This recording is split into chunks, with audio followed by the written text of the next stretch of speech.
आज की क्लास में हम लोग नोबेल प्राइज के टॉपिक को कवर करेंगे और इस क्लास में हम लोग नोबेल प्राइज का जो संक्षिप्त इतिहास है, साथ में भारत में अब तक कितने लोगों को नोबेल प्राइज मिल चुका है और साथ में ही नोबेल प्राइज 2022 किन-किन लोगों को प्रदान किया गया है, इसको ट्रिक के माध्यम से याद करेंगे।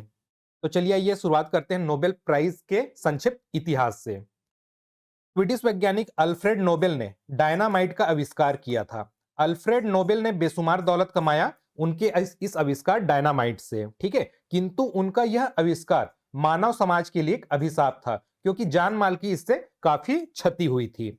वर्ष 1895 की वसीयत के अनुसार नोबेल उन लोगों को दिए जाएंगे जो विगत कुछ वर्षों से मानव समाज के कल्याण के लिए कार्य किए हों। किनकी वसीयत? तो अल्फ्रेड नोबेल की वसीयत। और यह जो वसीयत कब उन्होंने लिखा था? तो 1895 में, और 1896 में उनकी मृत्यु हो गई थी। पहली बार जो नोबेल पुरस्कार है यह दिया गया था वर्ष 1901 में। 1901 में पहली बार नोबेल पुरस्कार दिया गया था और यह दिया गया था 5 क्षेत्रों में। कुल 5 क्षेत्रों में नोबेल पुरस्कार दिया गया था। पहला क्षेत्र था भौतिकी, दूसरा क्षेत्र था रसायन, तीसरा क्षेत्र था चिकित्सा, चौथा क्षेत्र था साहित्य और पांचवा क्षेत्र था आपका शांति। अर्थशास्त्र में जो नोबेल पुरस्कार है इसकी स्थापना की गई थी 1968, 1968। लेकिन पहली बार जो अर्थशास्त्र के क्षेत्र में जो नोबेल पुरस्कार दिया गया था यह दिया गया था 1969, 1969 में।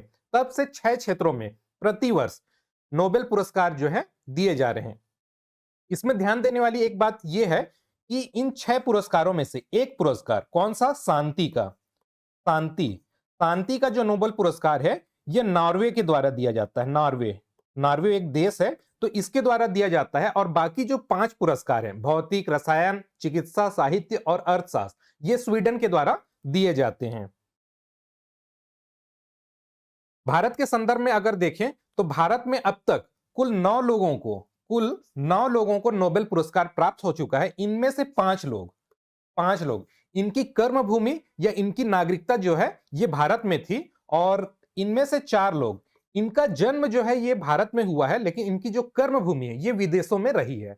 तो आइए इनके बारे में थोड़ा संक्षिप्त में हम लोग देख लेते हैं। पहला जो नोबेल पुरस्कार है वो किन्हें प्राप्त हुआ? पहला जो नोबेल पुरस्कार है यह वर्ष 1913 में रविंद्रनाथ टैगोर जी को साहित्य के क्षेत्र में प्राप्त हुआ। सीवी रमन जी को वर्ष 1930 में भौतिक का नोबेल पुरस्कार प्राप्त हुआ। मदर टेरेसा, इनको वर्ष 1979, 1979 में शांति के क्षेत्र में नोबेल पुरस्कार प्राप्त हुआ। जैसा कि मैंने बताया कि 5 लोग जिनकी कर्म भूमि या जिनकी नागरिकता भारत के पास थी, ऐसे 5 लोग हैं उनको नोबेल पुरस्कार प्राप्त हुई है। तो मदर टेरेसा, इनकी जो कर्म भूमि है और नागरिकता, जब उनको नोबेल पुरस्कार प्राप्त हुई तो उस समय भारत थी इनकी कर्म भूमि, साथ में इनकी नागरिकता भी भारत की थी, लेकिन इनका जो जन्म है ये विदेश में हुआ है। इसी तरह अमर्त्य सेन, इनको आर्थिक क्षेत्र का नोबेल पुरस्कार वर्ष 1968 में प्राप्त हुआ। कैलाश सत्यार्थी जी को वर्ष 2014 में नोबेल शांति पुरस्कार प्राप्त हुआ, वर्ष 2014 में। एक्चुअली वर्ष 2014 में 2 लोगों को संयुक्त रूप से 2 लोगों को नोबेल शांति पुरस्कार प्राप्त हुआ, और दूसरे जो शख्स थी वो थी आपकी मलाला यूसुफजई। मलाला यूसुफजई, इनका संबंध पाकिस्तान से है। तो वर्ष 2014 में 2 लोगों को प्रदान किया गया संयुक्त रूप से नोबेल शांति पुरस्कार। और सबसे कम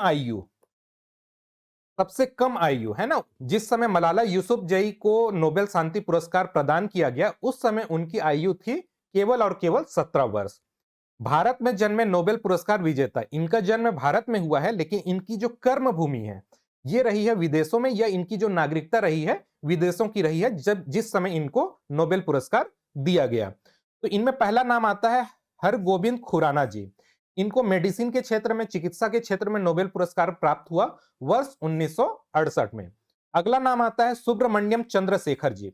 इनको भौतिकी का नोबेल पुरस्कार प्राप्त हुआ वर्ष 1983 में। इसी तरह वेंकट रमन रामकृष्णन, इनको रसायन का नोबेल पुरस्कार प्राप्त हुआ वर्ष 2009 में।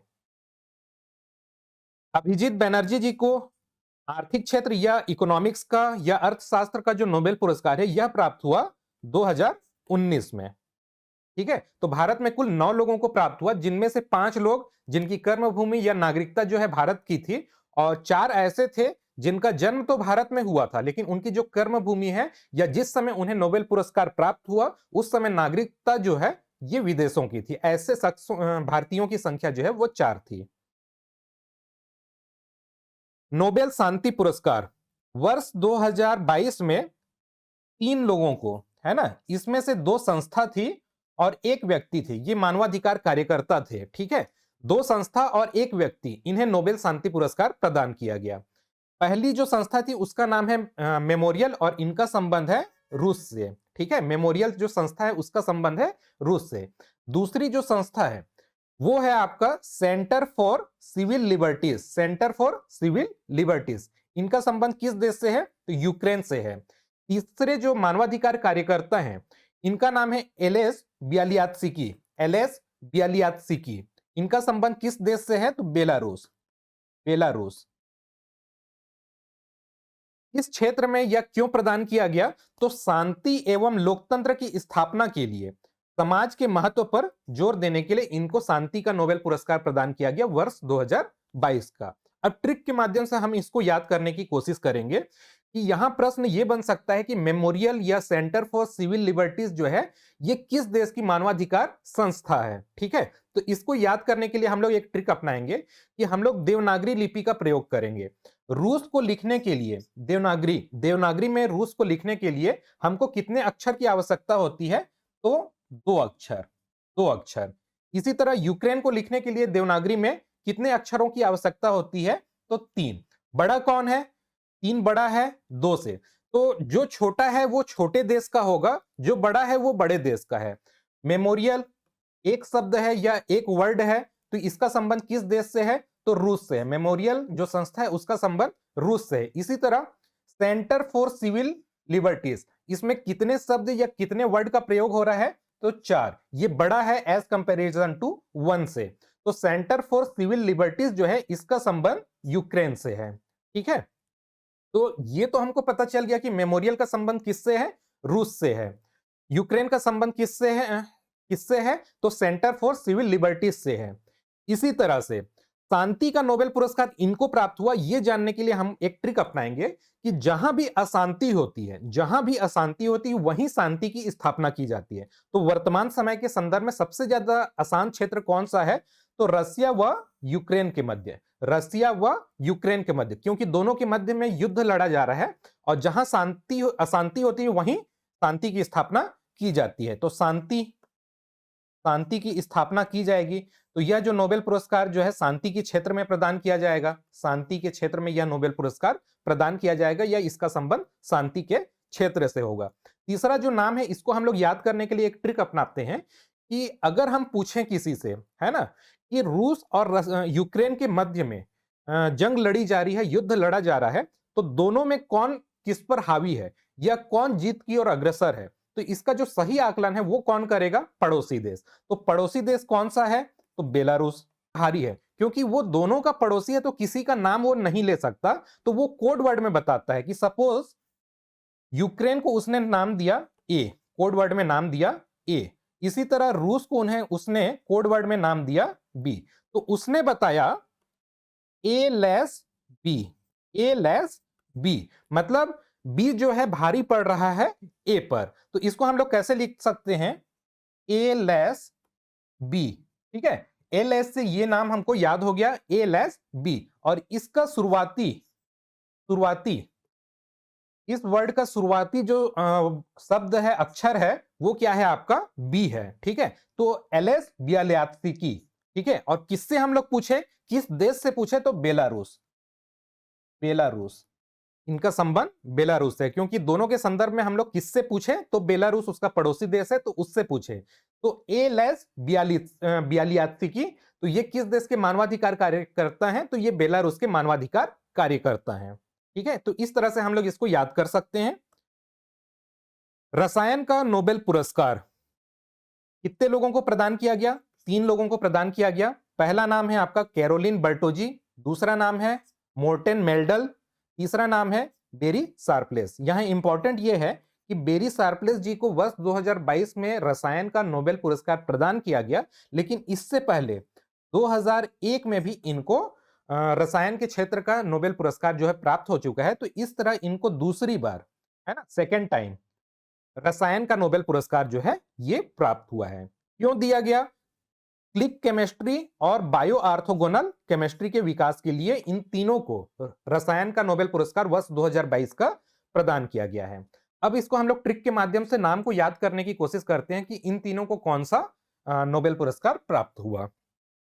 तो हमारे पास एक मेडल है ना, एज्यूम कीजिए कि हमारे पास एक मेडल है, वो काफी, उसका जो किनारा है, उसके जो एजेस हैं काफी शार्प हैं, ठीक है। तो उसको पहनते समय या उसको पकड़ते समय हमारे हमारे हाथों को चोट पहुंच सकती है। तो उसके लिए हम लोग क्या प्रयोग करते हैं?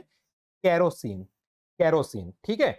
इस केरोसिन को जब हम लोग उस मेडल के ऊपर डालते हैं, मेडल के ऊपर डालते हैं, तो यहां क्या होगी? एक रासायनिक अभिक्रिया,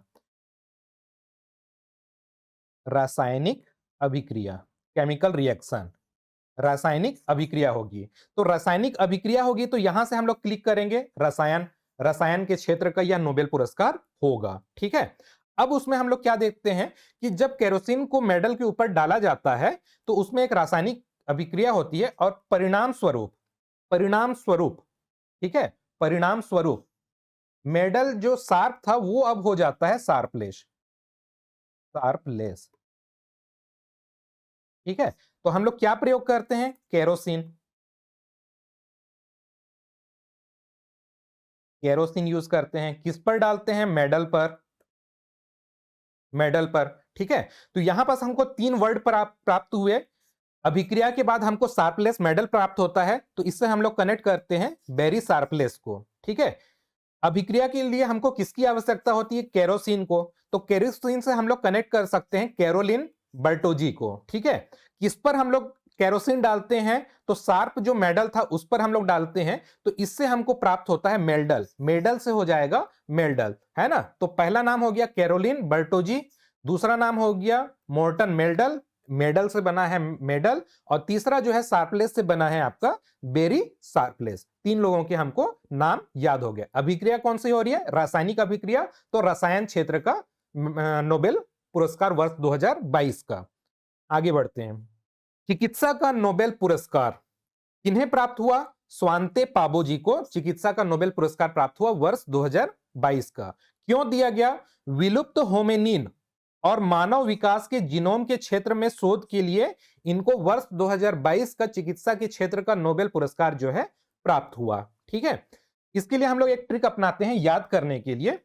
ये जो पिक्चर दिख रही है, ये पिक्चर है पा मूवी की, पा मूवी, ठीक है। इसमें अमिताभ बच्चन जो है मुख्य किरदार में थे और उनको एक गंभीर बीमारी रहती है, गंभीर बीमारी, गंभीर बीमारी, गंभीर बीमारी। अब गंभीर बीमारी है तो इनको चिकित्सा की आवश्यकता होगी, चिकित्सा की आवश्यकता होगी, चिकित्सा की आवश्यकता होगी। तो इस चिकित्सा से हम लोग कनेक्ट करेंगे चिकित्सा के क्षेत्र का मेडिकल नोबेल पुरस्कार, ठीक है। इस चिकित्सा से कनेक्ट करेंगे हम लोग चिकित्सा के क्षेत्र का नोबेल पुरस्कार। इनको चिकित्सा के परिणाम स्वरूप इनको जो है इंजेक्शन दिए जाते हैं और उनको जो है दवाई दी जाती है, ठीक है, ट्रीटमेंट उनको दी जाती है। मूवी का संबंध पा से है, पा मूवी में इन्होंने मुख्य किरदार अदा किया था, ठीक है। तो पा से हम लोग कनेक्ट करेंगे, पा से हम लोग कनेक्ट करेंगे पाबो को, पा प्लस बो, ठीक है। तो इस पा को हम लोग कनेक्ट करेंगे पाबो से। तो स्वांते पाबो जी को प्राप्त हुआ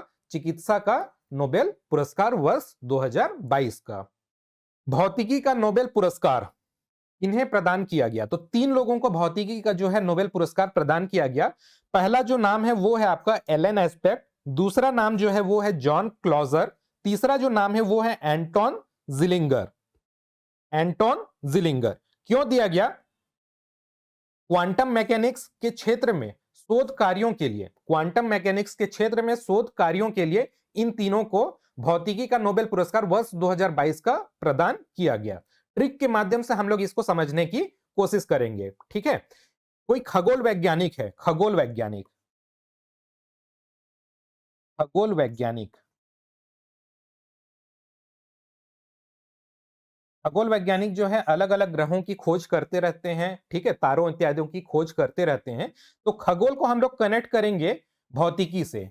किस क्षेत्र में यह प्रदान किया जाएगा? तो भौतिक का, क्योंकि इनका संबंध जो है हो गया वो फिजिक्स से हो गया, तो खगोल वैज्ञानिक को हम लोग कनेक्ट करेंगे भौतिक से, तो भौतिक क्षेत्र का यह नोबेल पुरस्कार होगा। तो खगोल वैज्ञानिक क्या करते हैं, एक टेलीस्कोप लेते हैं और टेलीस्कोप से एक ग्रह की खोज करते हैं, एक प्लैनेट की खोज करते हैं, ठीक है, एक प्लैनेट की खोज करते हैं। जब उस प्लैनेट की खोज कर लेते हैं तो थोड़ा जूम करते हैं, जूम करने के बाद उनको क्या दिखाई देता है, उनको दिखाई देता है कि एक क्लासरूम है, एक क्लासरूम है, एक क्लासरूम है। क्लासरूम में कुछ एलियनों के बच्चे, एलियन के जो बच्चे हैं वो न्यूटन लॉ, एंटोन लॉ, ठीक है, न्यूटन लॉ जो है यह इस पे कार्य कर रहे हैं, इस पर शोध कर रहे हैं या उसके बारे में पढ़ रहे हैं। तो तीन, इससे हमको क्या मिला, एक क्लास शब्द मिला, क्लास वर्ड मिला, एलियन ये अध्ययन कर रहे हैं या शोध कार्य कर रहे हैं, किस पर कर रहे हैं, न्यूटन लॉ पर, ठीक है। तो इसको हम लोग किस तरह से कनेक्ट करते हैं कि क्लास जो है, क्लास से हमारा बन जाएगा जॉन क्लॉजर, ठीक है, क्लास से हमारा बन जाएगा जॉन क्लॉजर। कौन पढ़ रहा है, तो एलियन पढ़ रहे हैं, इसको हम लोग कनेक्ट करेंगे एलन से, एलियन से हो गया एलन एस्पेक्ट, ठीक है। क्या पढ़ रहे हैं, कौन सा लॉ पढ़ रहे हैं, एंटोन लॉ, ठीक है। तो यहां सामने में हम लोग ए जोड़ देंगे तो एंटोन जेलिंगर, ठीक है। तो तीन नाम हमको प्राप्त हुए, एलन एस्पेक्ट, एलियन से बना है एलन एस्पेक्ट, इसी तरह से जॉन क्लॉजर, क्लास से बना है जॉन क्लॉजर, क्लास से बना है जॉन क्लॉजर, इसी तरह से एंटोन, तो एंटोन बना है न्यूटन लॉ से। तो तीन नाम हमको ट्रिक के माध्यम से याद हो गए, ठीक है।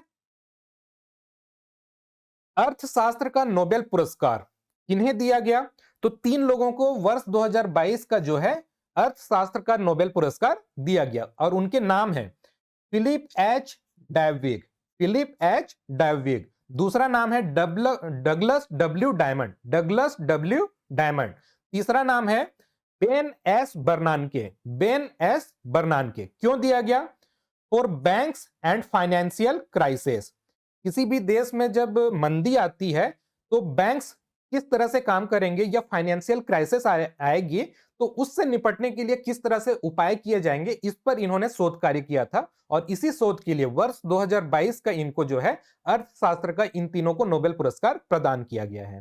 ट्रिक के माध्यम से हम लोग इसको समझने की कोशिश करेंगे कि जब भी किसी देश की अर्थव्यवस्था में मंदी आती है ना, तो मंदी आती है तो वहां की जो अर्थव्यवस्था है वो नीचे चले जाती है। तो अर्थव्यवस्था